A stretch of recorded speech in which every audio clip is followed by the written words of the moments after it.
Je passe mes vacances à Saint-Malo. Vous connaissez?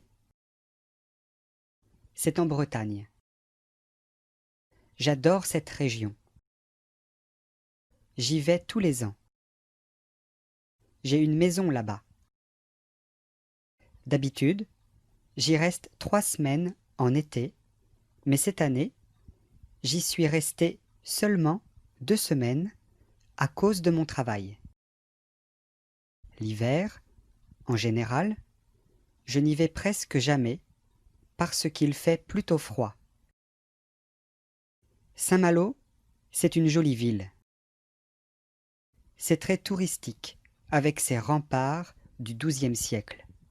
Les remparts, ça signifie les murs de la ville. Ça permet de se protéger quand il y a une guerre. On les a commencés en 1144.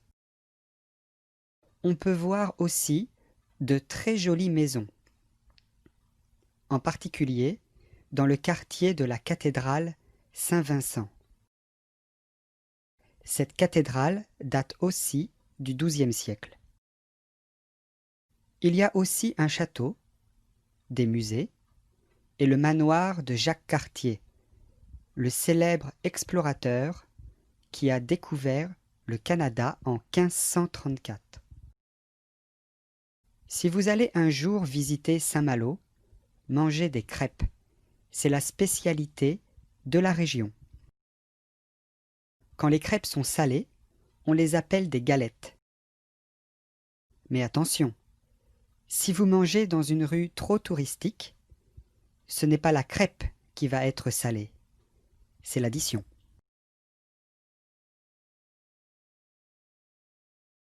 Je passe mes vacances à Saint-Malo. Vous connaissez? C'est en Bretagne. J'adore cette région. J'y vais tous les ans. J'ai une maison là-bas. D'habitude, j'y reste 3 semaines en été, mais cette année, j'y suis resté seulement 2 semaines à cause de mon travail.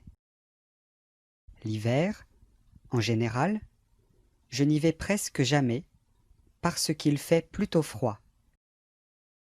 Saint-Malo, c'est une jolie ville. C'est très touristique, avec ses remparts du XIIe siècle. Les remparts, ça signifie les murs de la ville. Ça permet de se protéger quand il y a une guerre. On les a commencés en 1144. On peut voir aussi de très jolies maisons, en particulier dans le quartier de la cathédrale Saint-Vincent. Cette cathédrale date aussi du XIIe siècle. Il y a aussi un château, des musées et le manoir de Jacques Cartier, le célèbre explorateur qui a découvert le Canada en 1534. Si vous allez un jour visiter Saint-Malo, mangez des crêpes. C'est la spécialité de la région. Quand les crêpes sont salées, on les appelle des galettes. Mais attention, si vous mangez dans une rue trop touristique, ce n'est pas la crêpe qui va être salée, c'est l'addition.